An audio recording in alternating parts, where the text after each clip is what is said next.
ఈ షాప్లో లేకపోతే అయిపోతే పక్క షాప్లో నుంచి డైవర్ట్ చేస్తాం, అందుబాటులో పెడతాం.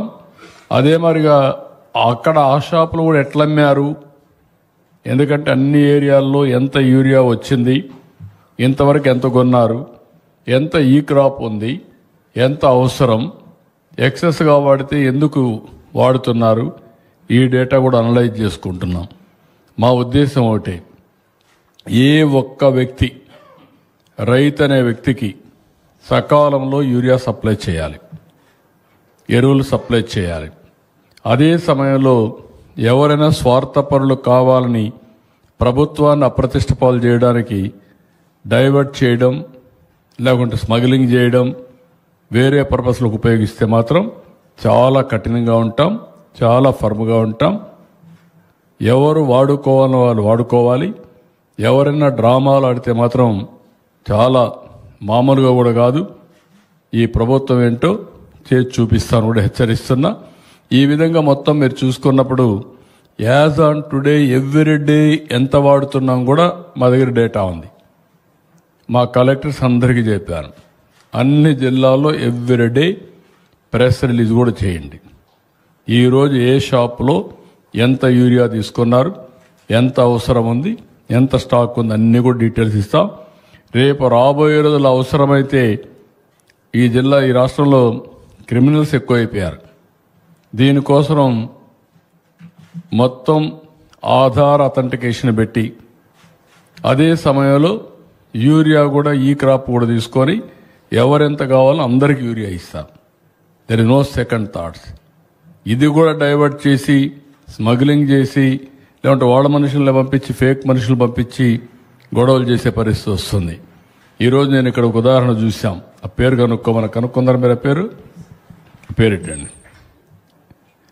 ఈరోజు మీరు చూస్తే నిన్న జరిగింది కృష్ణా జిల్లాలో. ఎవరు చేశారు? YSR Congress party.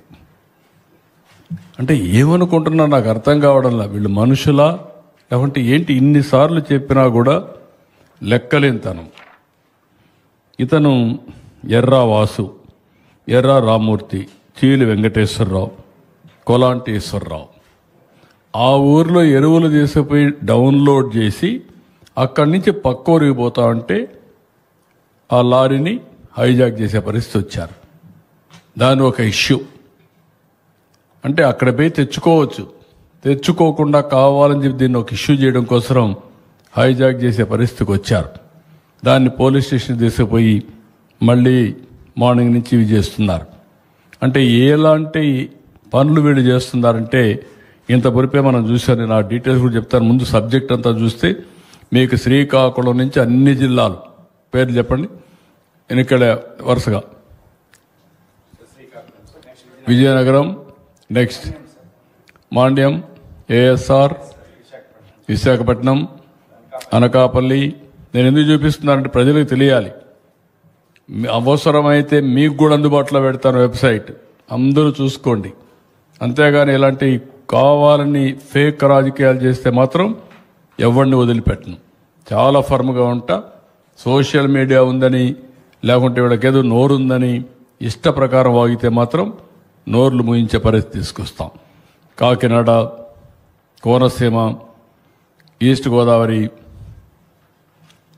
West, Eluru, Krishna, NTR, Guntur, Bapatla, Palnadu, Prakasam, Nellore, Kurnool, Nandyal, Anantapuram, Sathya Sai, YSR Kadapa, Annamayya, Chittoor, Tirupati, all districts total data అంతా కూడా చాలా క్లియర్గా ఉంది. ఇక్కడికి వచ్చినప్పుడు నేను ఈరోజు మా కలెక్టర్స్ అందరితో కాన్ఫరెన్స్ తీసుకున్నాం. ఈరోజు దగ్గర 3 లక్షల టన్నులతో ఓల్డ్ బ్యాలెన్స్ ఉంది. దాంతో కలిపి ఇప్పటికి 6,65,000 మెట్రిక్ టన్నులు యూరియా అందుబాటులో పెట్టాం. గత సీజన్తో పోల్చుకుంటే ఈరోజు ఈనాటికి 97,000 మెట్రిక్ టన్నులు యూరియా అధికంగా సరఫరా చేశాం. రైతులకు ఈ మొత్తం యూరియా కూడా చేరింది. ఈరోజు 4,900 రైతు సేవా సంఘాలు, 1890 పిఎస్ఎస్లు, 8,150 ప్రైవేట్ డీలర్ల వద్ద 70,000 మెట్రిక్ టన్నులు ఇంకా యూరియా ఉంది. అంటే తీసుకున్న మిగిలిన 94,000లో ఆ అకౌంట్స్లో కొద్దిగా ముందు తీసుకుంటున్నా అవన్నీ అడ్జస్ట్ చేసినా కూడా 70,000 ఉంది. లాస్ట్ 10 డేస్లో దగ్గర 28,000 సప్లై చేశాం. రాబోయే 10 రోజుల్లో 30,000 టన్నులు మళ్ళా అందుబాటులోకి వస్తుంది. కేంద్రం నిన్నే 53,000 మెట్రిక్ టన్నులు కేటాయించారు. సెప్టెంబర్ 12 నుంచి 30 వరకు 1,00,000 వస్తుంది. మొత్తం కలిస్తే 2,71,000 మెట్రిక్ టన్నులు అందుబాటులోకి వస్తుంది. 2,71,000 మెట్రిక్ టన్నులు అందుబాటులోకి వస్తుంది.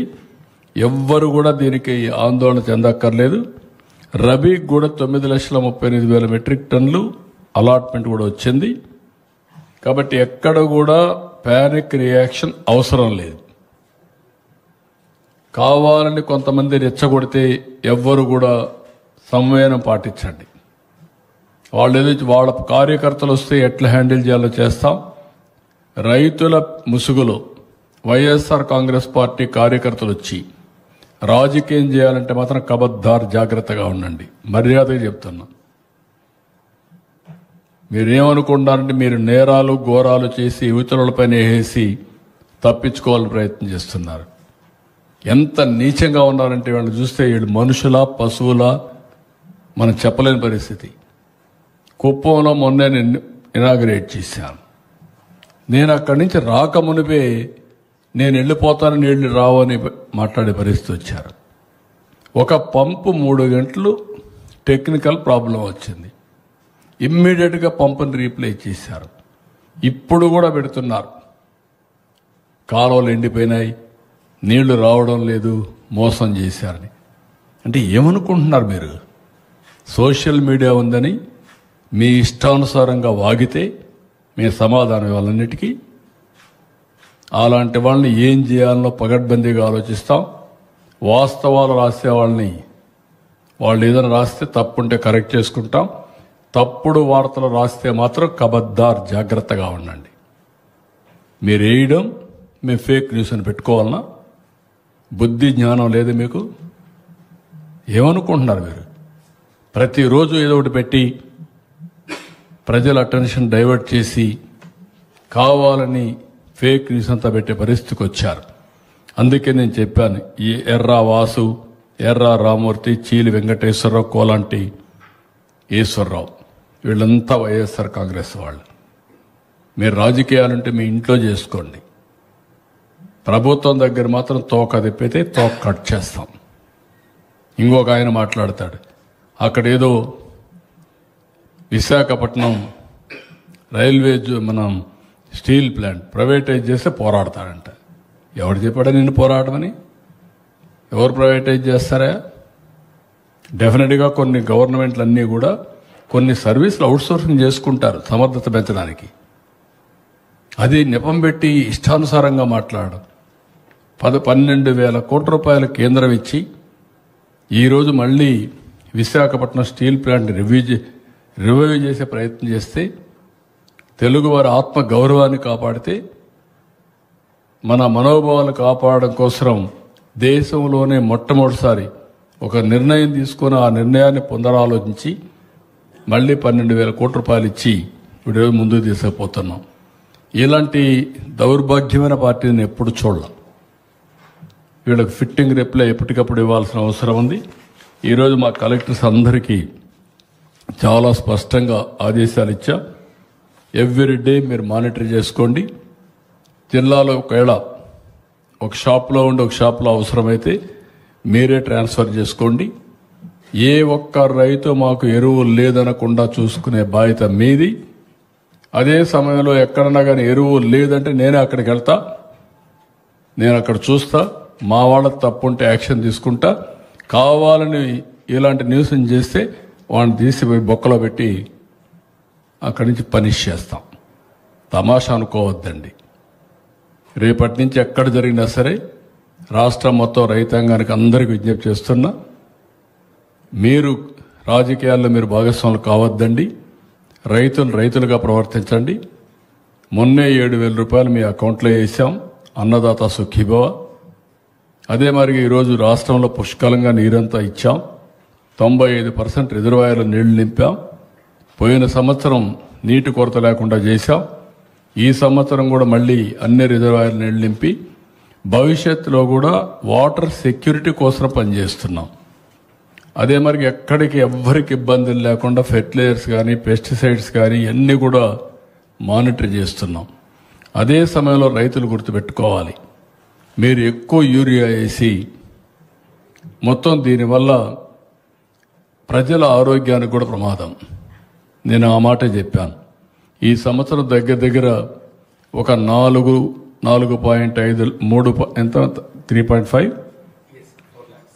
4 లక్షల మెట్రిక్ టన్నులు ఫెర్టిలైజర్స్ కన్జంప్షన్ తగ్గించాలని, అదే మరి పెస్టిసైడ్స్ కన్జంప్షన్ తగ్గించాలని, దానికి డ్రోన్లతో పెట్టుకుంటే అవసరం సబ్సిడీ కూడా ఇవ్వాలని చెప్పి ఆలోచిస్తున్నాం.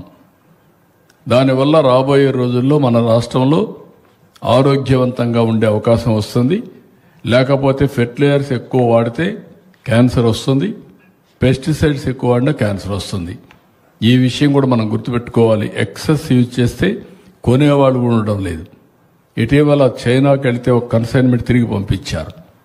యూరోప్ పంపిస్తే మన పంటలు కొనే పరిస్థితులు కూడా లేరు. అందుకే నేను మైక్రో న్యూట్రియంట్స్ ఇవ్వాలనుకుంటున్నాం. భూసార పరీక్షలు రెగ్యులర్గా చేస్తాం. ఎక్కడ అవసరమైతే పెస్ట్ వస్తే అక్కడే ఈ డ్రోన్స్ ఉపయోగించి, అక్కడే పెస్టిసైడ్స్ ఉపయోగించి, తద్వారా పెస్టిసైడ్స్ యొక్క కన్జంప్షన్ తగ్గిస్తాం, వినియోగాన్ని తగ్గిస్తాం. కాబట్టి ఇవన్నీ కూడా అన్ని షాపుల్లో ఇవన్నీ నిల్వలు అన్నీ కూడా పెట్టాం. ఎవ్రీడే మా కలెక్టర్స్ అంతా కూడా ఎక్కడికక్కడ ప్రెస్ రిలీజెస్ ఇస్తారు.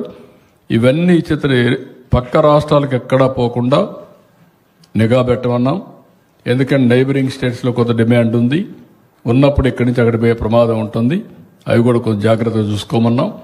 ఇంకొక పక్కన ఈ పనులు చేస్తూనే మళ్ళీ అపోజిషన్ పార్టీ చెప్తున్నా, ఇంకా రాబోయే రోజుల్లో పిచ్చి ఆటలాడితే మాత్రం మీరు న్యాయం ఉంటే మీరు చేయండి. మీరు చెప్పిన మాట సమర్థించుకునే పరిస్థితిలో కూడా మీరు ఉండాలి. అంతేకాకుండా గుడ్డ కాల్చి ముఖాన్ని బారేసి మీరు తుడుచుకోండి అంటే మాత్రం కుదరదు. అవన్నీ ఆ విషయం గుర్తుపెట్టుకోవాల్సిన హెచ్చరిస్తున్నా.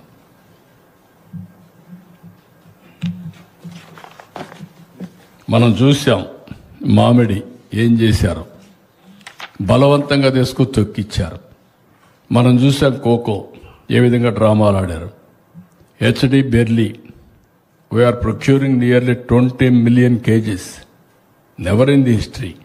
అదే మరి ఉల్లి 4 రూపాయలు ఇస్తున్నాం. అక్కడ రైతులందరూ హ్యాపీగా ఉన్నారు. ఇక్కడ వైఎస్ఆర్ కాంగ్రెస్ మాత్రం చాలా అన్హ్యాపీగా ఉన్నారు. సమస్య పరిష్కారం అయితే భరించలేని పరిస్థితిలో ఉన్నారు. ఇలాంటివి ఒకటి కాకుండా ఎక్కడ చూసినా ఇదే పని. కాబట్టి నిన్న నేను చూశాను, నేను నీళ్లు పులివెందలకి ఇస్తే అక్కడ పోయి హారతి ఇచ్చే పరిస్థితికి వచ్చారు. ఏం చెప్పాలి వాళ్ళకి? ఇన్నేళ్లు మీరు ఇవ్వలేకపోయారు, నీళ్లు కూడా ఇవ్వలేకపోయారు. నిన్నే అందరి నివాకు పక్కన చెరువులకు ఇవ్వాల్సి వస్తే మనం నీళ్లు ఇస్తే దానికి హారతి ఇచ్చి మళ్ళా ఫోజులు కొట్టే పరిస్థితికి వచ్చారు. ఇవన్నీ కూడా ఫేక్ రాజకీయాలు వద్దు, జెన్యూన్గా చేయండి, ప్రజలకు చెప్పండి. డ్రామాలు వద్దు, ఆ డ్రామాలన్నీ అయిపోయినాయి. ఇంకా డ్రామాలు రిపీట్ చేస్తే ఇక్కడ నమ్మేవాళ్ళు ఎవరు ఉండరు. అలా నమ్మించాలన్నా ఈ ప్రభుత్వం చాలా జాగ్రత్తగా ఉంటాం.